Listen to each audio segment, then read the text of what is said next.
नमस्कार, weekly topics में आपका बहुत बहुत स्वागत है।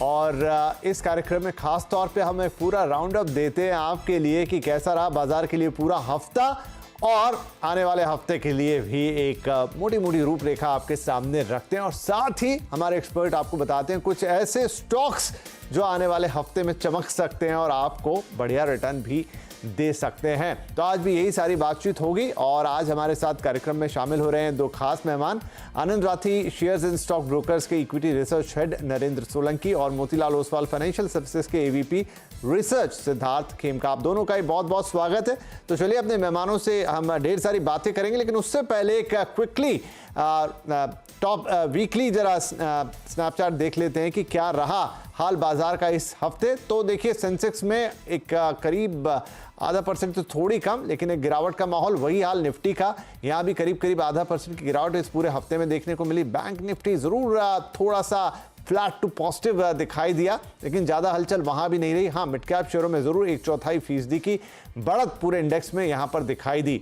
अच्छा, सेक्टर्स पे ज़रा नज़र डाल लेते हैं कि इस हफ्ते किस सेक्टर्स ने कितना कमाल किया। निफ्टी एनर्जी करीब 2.5% से ज़्यादा इस पूरे हफ्ते में चढ़ा। फार्मा भी 1.25% से ज़्यादा की तेज़ी दिखाने में कामयाब रहा। निफ्टी मीडिया में 1% से ज़्यादा की तेज़ी रही। पीएससी में भी करीब 1% की तेज़ी, और निफ्टी ऑयल एंड गैस में 0.5% से कुछ ज़्यादा की तेज़ी हमें नजर आई। लेकिन कौन से सेक्टर्स पे थोड़ी मार पड़ती हुई दिखाई दी, तो निफ्टी रियल्टी ऑलमोस्ट 0.25% यहाँ गिरता हुआ दिखा। निफ्टी आईटी पे भी मार पड़ी और 3% से ज़्यादा ये भी गिरा है। निफ्टी ऑटो में भी हाल अच्छा नहीं था, 2% से ज़्यादा पूरा सेक्टर नीचे आया। निफ्टी एफएमसीजी में भी 1.5% से ज़्यादा की गिरावट इस हफ्ते देखने को मिली है। अब पर्टिकुलर शेयर्स की बात करें, एनटीपीसी ने एक शानदार रैली दिखाई और ऑलमोस्ट 6% का गेन इस हफ्ते दिखाया है। बीपीसीएल 5.5% से ज़्यादा चढ़ा। एशियन पेंट्स ने भी एक अच्छी रैली दिखाई और 5% से ज़्यादा की गेन्स बनाए। यहाँ डीवीज लैब में 4% प्लस और पावर ग्रिड में 4% से ज़्यादा के रिटर्न आते हुए हमने देखे। जिन शेयर्स पे मार पड़ी इस हफ्ते, उनमें आयशर मोटर ऑलमोस्ट 0.6% की गिरावट यहाँ रही। एलटीआई माइंट्री में 4.5% से लेकर ऑलमोस्ट 5% तक की गिरावट। ग्रासिम में भी लगभग 5% की गिरावट। महिंद्रा एंड महिंद्रा ने भी मार खाई और ऑलमोस्ट 0.5% तक ये भी गिरा। और विप्रो में भी 4.25% से ज़्यादा की गिरावट हमको इस हफ्ते देखने को मिली है। तो ये बाजार की एक मोटी सिनॉप्सिस आपके लिए, पिछले हफ्ते क्या कुछ घटा बाजार में, अब इसके पीछे कुछ अहम कारण और आने वाले बाजार के लिए कुछ क्या रुख या क्या पॉसिबिलिटीज हो सकती है, उसकी बात। नरेंद्र जी, तो पिछला हफ्ता बाजार के लिए बहुत अच्छा तो हम नहीं कहेंगे, मोटे तौर पे तो बाजार नीचे ही गया, लेकिन कुछ पॉजिटिव्स अगर आपको इसमें नजर आए हों। जी, गुड इवनिंग विपिन जी। जी, definitely during end of the week हमको थोड़ा सा बाजार में वीकनेस देखने को मिली। और हालांकि ये वीक काफी इवेंट वाइज देखे तो महत्वपूर्ण भी था, जहाँ पे यूएस फेड का एक काफी पॉलिसी मूव जो आगे के लिए वो क्या करने वाले हैं वो एक काफी इम्पोर्टेंट था बाजार के लिए। वहां से एक आउटलुक लेके आना, तो वो एक तरीके से देखा था तो रेट्स के पर्सपेक्टिव से थोड़ी क्लैरिटी आई है बाजार में इस वीक में। और जहां तक रिजल्ट्स की बात करें तो मोटा मोटी ये वीक में हमने देखा more than half of the companies of Nifty 50 ने रिजल्ट्स दे दिए हैं। अराउंड 28 से 30 कंपनीज के आसपास रिजल्ट आ चुके हैं। तो रिजल्ट्स में जहां तक है तो नेक्स्ट वीक मेरे हिसाब से इतना एक्टिव नहीं है न्यूज फ्लोज। अगर हम इंडेक्स की बात करें तो मेरे ख्याल से आगे आने वाले वीक में बाजार कंसोलिडेट या थोड़ा सा रेंज बाउंड रह सकता है और थोड़ा स्टेबिलिटी देखने को मिल सकती है। चलिए, थोड़ा सा कंसोलिडेटेड, थोड़ा सा रेंज बाउंड, थोड़ी स्टेबिलिटी, ये 3 पॉइंट्स अहम है, इन्हें मार्क करके रखिएगा। सिद्धार्थ जी, आपकी क्या राय रहेगी? ये हफ्ता आपकी नज़र में कैसा रहा और इस हफ्ते के आधार पर अगले हफ्ते के लिए कोई प्रेडिक्शंस आपके? बिल्कुल विपिन जी, शुक्रिया शो में बुलाने के लिए। देखिए, अगर आप मार्केट्स की बात करें तो यूफोरिक एक मोमेंट था जो निफ्टी ने फर्स्ट टाइम 25,000 क्रॉस किया। थोड़ा प्रॉफिट बुकिंग जो मुनाफा वसूली देखने को मिली, बट हमें लगता है कि जो रिजल्ट्स आ रहे हैं, जो नतीजे हैं, मोटा मोटी अनुमान के मुताबिक है। सिर्फ कुछ ही सेगमेंट्स में हमने थोड़े वीक नतीजे देखे, बट अदरवाइज एक स्ट्रॉन्ग मैक्रो आउटलुक दिख रहा है। अंडरलाइनिंग अगर आप देखें तो इन्फ्लेशन अंडर कंट्रोल है, जीडीपी बहुत स्ट्रांग है, बहुत सारे ग्लोबल एजेंसीज ने इंडिया ग्रोथ एस्टिमेट्स को अपग्रेड किया है। एफआईज ने काफी सेलिंग किया, थोड़ा बहुत कहीं ना कहीं बाइंग का भी उनका डेटा देखने को मिल रहा है। तो ये जो मोमेंटम है, स्ट्रॉन्ग मोमेंटम निफ्टी में, हमें लगता है कि अगले हफ्ते कंटिन्यू होने चाहिए और यहाँ से भी हायर अपसाइड, सो 25,500 के तरफ निफ्टी जाता हुआ दिखेगा हमें। चलिए, तो एक अच्छा मोमेंटम हम इस हफ्ते में देख सकते हैं। मोटे तौर पे ये राय हमारे एक्सपर्ट्स की तरफ से निकल कर आ रही है, तो पॉजिटिव रहेंगे और एक पॉजिटिव अप्रोच के साथ ही अगले हफ्ते को अप्रोच करेंगे। बहरहाल, अब कुछ पर्टिकुलर शेयर्स जहां पर हमें नजर रखनी है अपने एक्सपर्ट से, आज हम वो टॉपिक्स लेंगे। नरेंद्र जी, आपका पहला टॉपिक क्या रहेगा? जी, मेरा पहला टॉपिक लार्ज कैप स्पेस से जो कंपनी है वो है डिक्सन टेक्नोलॉजीज। और कंपनी ने हाल ही में Q1 के रिजल्ट्स भी दिए हैं जो कि काफी शानदार ग्रोथ दिखाई है कंपनी ने, और इसमें इनका जो मोबाइल सेगमेंट है उसने काफी शानदार ग्रोथ दिखाई है। और अगर कंपनी के ग्रोथ प्लान्स की बात करें तो कंपनी बैकवर्ड इंटीग्रेशन कर रही है नॉन सेमीकंडक्टर जो इनके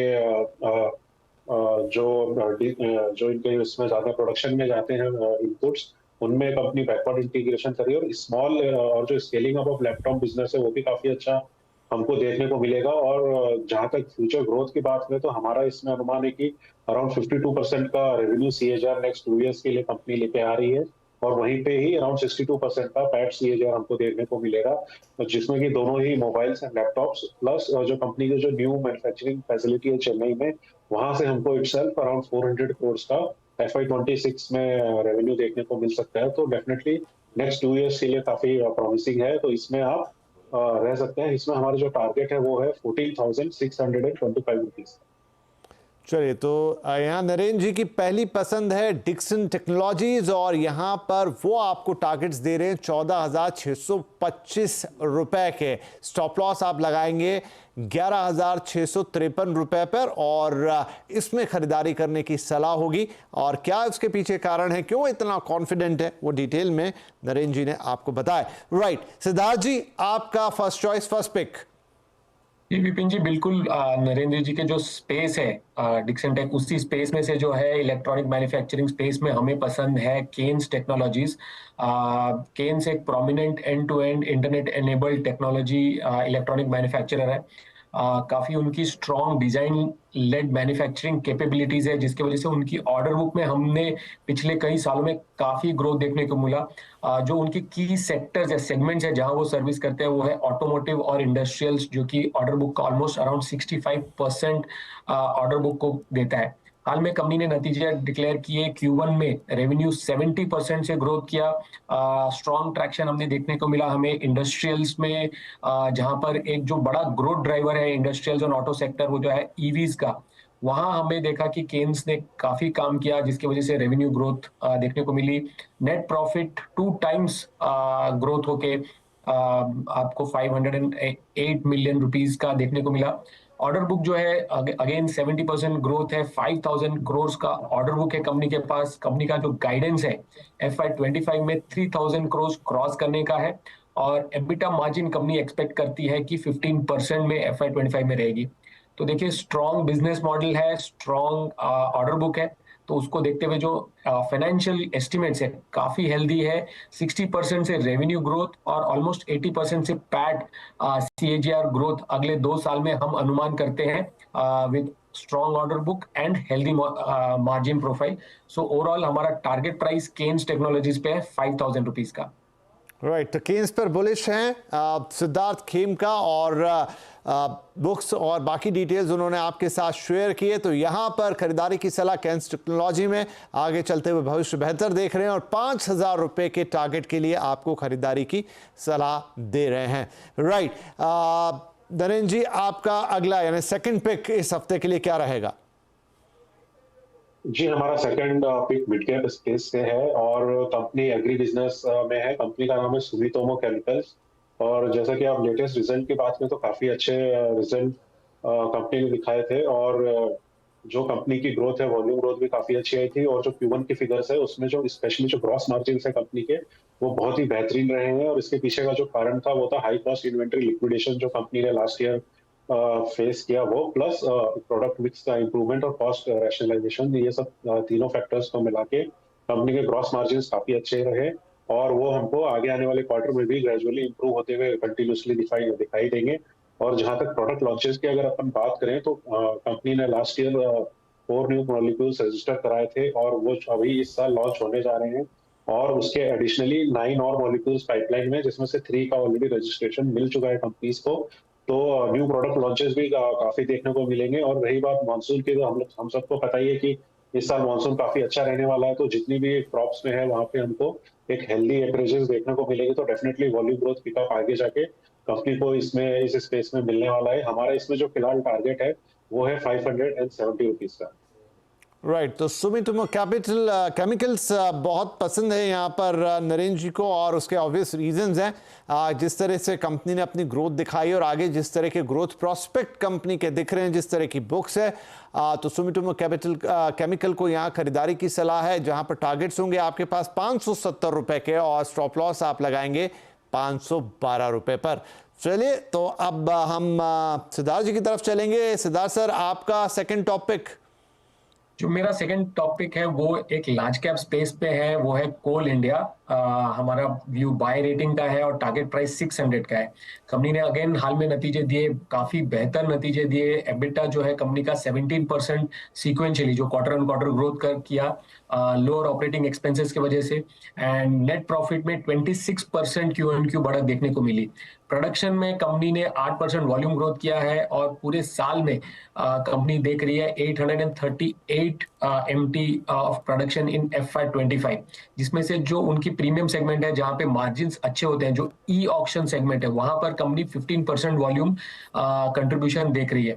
ओवरऑल अगर आप देखें तो कोल इंडिया जो है अपने 90% प्रोडक्शन जो है वो पावर सेक्टर को दे रही है। हमने देखा इंडिया में पावर डिमांड काफी स्ट्रांग है, all time high peak power demand चल रहा है, तो इसका बेनिफिट हमें लगता है कि कोल इंडिया को मिलेगा। कंपनी ने अपने जो प्रोडक्शन टारगेट्स हैं वो काफी बढ़ाए हैं इस साल के लिए, तो with a robust outlook on volume, healthy e auction जो प्रीमियम मिल रहा है, उसकी वजह से कॉस्ट में कंपनी ने काफी काम किया है, जिसकी वजह से ऑपरेटिंग एक्सपेंसेस कम हुए हैं और मार्जिन इंप्रूव हुए हैं, जिसकी वजह से हमें लगता है कि कोल इंडिया काफी बेटर करेगा। Valuation wise company about 4.7 times EV बेटा ट्रेड कर रही है, जो काफी अट्रैक्टिव है। डिविडेंड यील्ड भी कंपनी का काफी स्ट्रांग है। तो कोल जो है हमारा टॉप पिक है मेटल्स एंड माइनिंग स्पेस में। बाय कीजिए, टारगेट प्राइस 600 का। राइट तो यहाँ पर सिद्धार्थ खेमका साहब की चॉइस नंबर 2 इस हफ्ते के लिए है कोल इंडिया, जहां पर कंपनी का जो ओवरऑल बुक्स है, ओवरऑल रिकॉर्ड है, ओवरऑल प्रोग्रेस है, ओवरऑल ग्रोथ है, वो उन्हें पसंद आ रही है और आगे काफ़ी फ्यूचरिस्टिक है, काफ़ी यहाँ से प्रॉमिसिंग लग रहा है सब कुछ, और वो आपको खरीदारी की सलाह इसीलिए इसमें दे रहे हैं। टारगेट्स रहेंगे आपके लिए 600 रुपए। राइट तो हमने अपने मेहमानों से इस हफ्ते के लिए टॉप 2 पिक्स तो ले लिया है, अभी और कीमती शेयर्स आपके लिए बाकी हैं, हम ब्रेक लेंगे यहाँ पर, लेकिन उससे पहले एक समअप कर देते हैं। तो आप भी अगर नोट नहीं कर पाए हैं तो दोबारा प्लीज कॉपी पेन लेकर नोट कर लीजिए। सबसे पहले मैं नरेंद्र जी के दोनों टॉपिक्स आपको बता देता हूं। तो डिक्सन टेक्नोलॉजीज उनका पहला टॉपिक था, यहां पर खरीदारी की सलाह दे रहे हैं, जहां पर आपके लिए टारगेट्स हैं 14,625 रुपए के और आप स्टॉप लॉस लगाएंगे 11,653 रुपए पर। तो डिक्सन टेक्नोलॉजीज नरेंद्र सोलंकी की इस हफ्ते के लिए पहली पसंद। दूसरा जो उन्होंने अपनी पसंद दी है वो है सुमिटोमो केमिकल्स, यहां पर आपके लिए टारगेट प्राइस होगा 570 रुपीज और इसी जगह आप स्टॉप लॉस लेकर चलेंगे 512 रुपए का। तो डिक्सन टेक्नोलॉजीज और सुमिटोमो केमिकल्स ये दो नरेंद्र सोलंकी जी की पसंद है। सिद्धार्थ खेमका साहब की जो पसंद है वो आपको बताते हैं। नंबर 1 पे उन्होंने रखा है केन्स टेक्नोलॉजी को, जहां पर उन्हें काफी अच्छी उम्मीदें हैं, एक बढ़िया हेल्दी ग्रोथ यहां दिखाई दे रही है और उसी के आधार पर उन्होंने खरीदारी की सलाह दी है। टारगेट्स दिए हैं आपके लिए 5,000 रुपए के। इसके अलावा नंबर 2 पे उन्होंने रखा है सरकारी कंपनी कोल इंडिया को, जहां पर काफ़ी ज़्यादा डिमांड और सप्लाई और तमाम दूसरे फैक्टर्स को देखते हुए उन्हें लगता है कि आने वाले समय में कंपनी अच्छा ग्रोथ फिगर दिखाएगी और उसी कारण उन्होंने यहां पर भी खरीदारी की सलाह दी है, जहां पर आपके लिए टारगेट्स होंगे 600 रुपए के। तो चलिए ये हमारे टॉप 4 पिक्स हो गए, लेकिन जैसा मैंने कहा कि अभी चीज़ें बाकी हैं, अभी और बढ़िया शेयर्स आपके लिए हमारे पास मौजूद हैं, हमारे एक्सपर्ट के पास मौजूद है, उस पर चर्चा करेंगे। साथ ही थोड़ी सी और रणनीति अगले हफ्ते के लिए भी बाजार के लिए बनाएंगे। एक छोटा ब्रेक लेते हैं, तुरंत हाजिर होते हैं इस ब्रेक के बाद।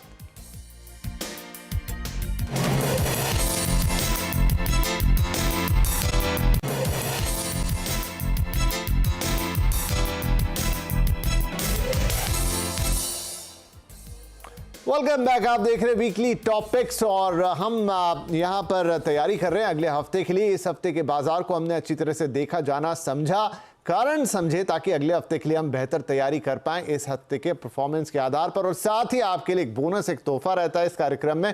हमारे दोनों मेहमान बताते हैं आपको अपने वीकली टॉपिक्स, और वो बहुत सारी मेहनत करके, बहुत सारा रिसर्च करके ये आपके लिए लेकर आते हैं। सो दो चॉइस हम ले चुके हैं अपने मेहमानों से, लेकिन अभी भी उनके झोली में बहुत कुछ है जो आपको बताएंगे, लेकिन थोड़ा सा वेट आपको करना पड़ेगा। कुछ और चीजें हम अगले हफ्ते के लिए जरा बात कर लेते हैं। नरेंद्र जी, तो एक मेजर इवेंट जो बजट का था वो अब ओवर हो चुका है, वहां की सारी चीजें आ चुकी हैं, एंड आई थिंक मार्केट उसे डाइजेस्ट भी कर चुका है। अगली नजर किन इवेंट्स पे रहेगी? क्या देखते हुए आगे आपको बाजार के रुख को भांपना है? जी, अगर नियर टर्म की बात करें तो जियो पॉलिटिकल जो टेंशन अभी चल रही है मिडिल ईस्ट को लेके, तो मेरे हिसाब से नियर टर्म में तो फिलहाल यही एक मार्केट के लिए रहेगा। Of course apart from results, लेकिन रिजल्ट्स का क्योंकि मेजर जो बड़े हैवी वेट्स हैं उनका रिजल्ट्स ऑलरेडी आ चुका है। मार्केट ने एक ब्रॉडली अर्निंग्स की क्या डायरेक्शन या क्या रहेगा वो ब्रॉडली डिस्काउंट कर लिया है। और फिलहाल अगर देखें तो FY26 ऑलमोस्ट 19 पॉइंट समथिंग पे ट्रेड कर रहा है निफ्टी। तो वो डिस्काउंट हो चुका है। तो एक जियो पॉलिटिकल जो कंसर्न है वो नियर टर्म में मार्केट के लिए थोड़ा डेफिनेटली रह सकता है, जिससे कि अपने जो सिक्लिकल सेक्टर्स है वहां पे भी थोड़ा सा इम्पैक्ट रह सकता है। बस उसके अलावा तो मुझे नहीं लगता कि मार्केट में ज्यादा कुछ खास नेगेटिव है ये टाइम पे, बिकॉज ओवरऑल जो इवन जो मैक्रो डेटा है डोमेस्टिक इकोनॉमी का वो काफी पॉजिटिव है, चाहे वो जीएसटी कलेक्शंस हो, आईआईपी मैन्युफैक्चरिंग PMI डेटा हो, सर्विसेज का डेटा हो, तो सारी चीजें जो डोमेस्टिक फैक्टर्स है वो फिलहाल पॉजिटिव ही है डोमेस्टिक मार्केट्स के लिए। Right Siddharth ji, we are in the mid of the monsoon, और ये एक ऐसा सीजन होता है जिसपे भारतीय इकोनॉमी बहुत ज्यादा निर्भर करती है। अभी तक मेजॉरिटी में जो वर्षा है वो बारिश है वो ठीक ठाक हुई है। इवन इन दिनों तो जो दृश्य हम देखते हैं तो वो जरा ओवर फ्लडिंग के ही हमें नजर आते हैं। राजधानी दिल्ली से लेकर तमाम दूसरे शहरों में जो तस्वीरें हैं वो पानी ही पानी की हैं। तो ओवरऑल ज्यादा पानी भी नुकसानदायक, कम पानी भी नुकसानदायक, लेकिन अभी तक जो मानसून की स्थिति बनी है उस स्थिति को बाजार आगे कैसे एंटिसिपेट करेगा? जी बिल्कुल, देखिए मॉनसून एक बहुत ही अहम फैक्टर है इंडियन इकोनॉमी के लिए। Being an agrarian economy, monsoon की वजह से आप देखिए तो अपनी रूरल इकोनॉमी काफी डिपेंडेंट रहती है। तो सो फार जैसे आपने कहा मॉनसून अभी तक तो पहला थोड़ा शुरुआत डिले हुआ, स्लो हुआ, बट अब जोर पकड़ चुकी है। एंड जिसके वजह से अगर आप बहुत सारी जो FMCG जो कंज्यूमर कंपनीज हैं इनकी कमेंट्री सुनेंगे तो देखेंगे कि जो रूरल सेक्टर से ग्रोथ है वो रिवाइव हो रही है। और कुछ कंपनीज ने कहा कि रूरल ग्रोथ उनके अर्बन ग्रोथ से बेटर है। तो ये काफी पॉजिटिव एक संकेत है। इलेक्शंस हो चुके हैं, अब मॉनसून चल रहा है, इसके बाद हमें लगता है कि काफी सेक्टर्स जो है जो रूरल डिपेंडेंसी जिनका ज्यादा है वहां पर एक ग्रोथ, एक रिवाइवल देखने को मिले, जिसके वजह से मार्केट में सम ऑफ द डिफेंसिव सेक्टर्स जो है, जैसे फॉर एग्जांपल आपके two wheelers, tractors, consumer staples, ये सब सेक्टर्स हैं आपके, फर्टिलाइजर्स, ये सब सेक्टर्स को काफी बेनिफिट मिलेगा। चलिए, तो इन सेक्टर्स पे भी नजर रखेंगे। और मॉनसून अभी ऑन द ऑलमोस्ट हाफवे से थोड़ा ऊपर, लेकिन हम उम्मीद करते हैं कि बाकी का भी सीजन ऑन द एक्सपेक्टेशंस ही रहेगा, क्योंकि सही बात है हमारी इकोनॉमी काफ़ी हद तक मॉनसून पर डिपेंड करती है। राइट, अब वक्त है कि हम अपने मेहमानों से बचे हुए टॉपिक्स लें। दर्शकों को इसका काफ़ी इंतजार रहता है। नरेंद्र जी, आपका अगला टॉपिक क्या रहेगा? जी, हमारा अगला जो टॉपिक है वो स्मॉल कैप स्पेस से है। कंपनी का नाम है विष्णु प्रकाश आर पुंगलिया लिमिटेड, और कंपनी कंस्ट्रक्शन सेक्टर में काम करती है। और मेजरली इनके जो प्रोजेक्ट्स हैं वो वाटर सप्लाई प्रोजेक्ट्स होते हैं, रेलवे प्रोजेक्ट्स हैं, road projects and irrigation network projects major रहते हैं। और अगर इनके बाइफर्केशन की बात करें या सेगमेंट वाइज डिस्ट्रीब्यूशन की बात करें तो 78% वाटर से रिलेटेड प्रोजेक्ट्स होते हैं, वहीं 12% and 7% roadways and railways respectively इनका प्रोजेक्ट शेयर रहता है। और कंपनी की ऑर्डर बुक देखें तो बहुत ही हेल्दी है, जो कि 3 टाइम्स इट्स सेल्स है, और 4700 करोड़ के आसपास की कंपनी की ऑर्डर बुक है। और आगे आने वाले अगर सेक्टर की बात करें तो डेफिनेटली इंफ्रास्ट्रक्चर स्पेंड का जो गवर्नमेंट का जोर रहा है वो आने वाले नेक्स्ट 5 ईयर्स में भी बिल्कुल रहने वाला है। तो यहाँ पे मार्केट की जो ग्रोथ है या सेक्टर की ग्रोथ है उस पर कोई शंका नहीं है। और इसी के तहत कंपनी के लिए भी काफी सारे प्रोजेक्ट्स बिड करने की अपॉर्चुनिटी बिल्कुल रहेगी। और हिस्टोरिकली भी कंपनी ने अपना हाई ग्रोथ करके इसको करके भी दिखाया है। और हमारी जो एक्सपेक्टेशन है उसमें ऑलमोस्ट 19% CAGR हम देख रहे हैं कंपनी के रेवेन्यूज में। तो टारगेट हमारी तरफ से इसमें रहेगा 300 रुपीज का। चलिए, तो यहाँ पर विष्णु प्रकाश आर पुंगलिया, ये पसंद है, एक मिड कैप कंपनी नरेंद्र जी की, और इसमें आपको वो टारगेट्स दे रहे हैं 300 रुपए के, स्टॉप लॉस लगाएंगे आप 277 का। राइट सिद्धार्थ सर, आपकी टॉपिक। जी विपिन जी, जो मेरा नेक्स्ट पिक है वो आपने बजट का जिक्र किया, उससे रिलेटेड है, जहां पे बजट में गवर्नमेंट ने जो गोल्ड एंड सिल्वर में कस्टम ड्यूटी कम की, उससे बेनिफिशियल स्टॉक है वो है कल्याण ज्वेलर्स। हमारा व्यू रेटिंग टारगेट बाय का है और टारगेट प्राइस 650 का है। कंपनी ने अपने हाल में रिजल्ट्स अनाउंस किया और उसके बाद कहा कि जो डिमांड है वहां पे रिसेंट कस्टम्स ड्यूटी रिडक्शन की वजह से काफी स्ट्रॉन्ग डिमांड देखने को मिला है। ओवरऑल Q1 नंबर्स काफी स्ट्रॉन्ग थे, रेवेन्यू में जो है ऑलमोस्ट 27-28% ग्रोथ देखने को मिला। सेम स्टोर सेल्स ग्रोथ जो रिटेल सेक्टर के लिए हम देखते हैं वो काफी स्ट्रॉन्ग था और हेल्दी ग्रोथ जो है उनके नंबर ऑफ आउटलेट्स में वो अच्छी देखने को मिल रही है। अगर आप ओवरऑल देखें तो कल्याण जो है one of the largest national jewellery retail chains है इंडिया में। 217 कल्याण स्टोर्स हैं। कंपनी ने पहले अपने खुद के कंपनी ओन स्टोर्स में अपना ब्रांड एस्टेब्लिश किया और अभी पिछले 2 सालों में इन्होंने अब फ्रेंचाइजी मॉडल जो एसेट लाइट मॉडल होता है वहां से अपना एक्सपेंशन प्लान किया है। तो FY25 में ओवरऑल 80 न्यू स्टोर्स है वो पूरे फ्रेंचाइजी रूट से ओपन करने का कंपनी का प्लान है, जिसकी वजह से आप देखिए तो एसेट लाइट एक्सपेंशन है, बैलेंस शीट पे प्रेशर नहीं पड़ेगी, स्ट्रॉन्ग ब्रांड नेम है और जो कस्टम ड्यूटी रिडक्शन की वजह से और ओवरऑल ज्वेलरी सेगमेंट में जो ग्रोथ देखने को मिल रहा है, कंपनी अपने जो पीयर है टाइटन से भी फार आउट परफॉर्म कर रहा है ग्रोथ पर। तो जो हमारा अनुमान है अगले 2 सालों में रेवेन्यू का 30% CAGR और नेट प्रॉफिट में 40% CAGR का अनुमान है। तो बाय कीजिए कल्याण ज्वेलर्स, टारगेट प्राइस 650। चलिए, तो कल्याण ज्वेलर्स जिन्हें बेनिफिट मिलता हुआ नजर आया इस बजट में, क्योंकि वहां पर गोल्ड पर इंपोर्ट ड्यूटी कम हुई और यही वजह रही कि यहां पर सिद्धार्थ जी ने उसको चुना, क्योंकि आगे चलते हुए काफी सारे बेनिफिट्स नजर आ रहे हैं। कंपनी की परफॉर्मेंस को देखें, बाकी चीजों को देखें तो कल्याण ज्वेलर्स है उनकी पसंद, और जहां पर आपके लिए टारगेट दे रहे हैं वो 650 रुपए के। राइट, तो अब इसी के साथ बातों बातों में वक्त कहां निकला पता नहीं चला, लेकिन समय आ गया है कि कार्यक्रम समाप्ति की ओर है। तो जाने से पहले हम अपने दोनों ही मेहमानों से डिस्क्लोजर्स लेंगे। नरेंद्र जी, आपकी तरफ से कोई डिस्क्लोजर्स? जी, ये सारे स्टॉक जो हमने डिस्कस किए ये हमारी कंपनी के कवरेज में है और हमारे जितने भी क्लाइंट्स हैं उनकी इनमें पोजीशन हो सकती है, बिकॉज हमारी तरफ से रिकमेंडेड कवरेज में स्टॉक्स हैं। ठीक है, सिद्धार्थ सर, आपकी तरफ से कोई डिस्क्लोजर्स? जी बिल्कुल, ये स्टॉक्स हमने अपने क्लाइंट्स को रेकमेंड किए हुए हैं, हमारे रेकमेंडेड लिस्ट में है and our clients are holding these stocks and so part of our coverage list. चलिए, तो ये था वीकली टॉपिक्स, जहां पर 6 बेहतरीन शेयर्स हमारे एक्सपर्ट्स ने आपको बताए हैं। अगले हफ्ते के लिए बाजार को किस तरह देखें, कैसे उसके रुख को भांपें, उस पर भी पर्याप्त अपनी राय रखी है। तो अभी सभी दर्शकों को हैप्पी वीकेंड है और अगले हफ्ते की अच्छे से तैयारी कीजिए और इन स्टॉक्स पर नजर रखिए। डिटेल्स आपके साथ शेयर कर दिए गए। जाने से पहले दोनों ही मेहमानों का बहुत बहुत धन्यवाद इस कार्यक्रम में शामिल होने के लिए। नमस्कार।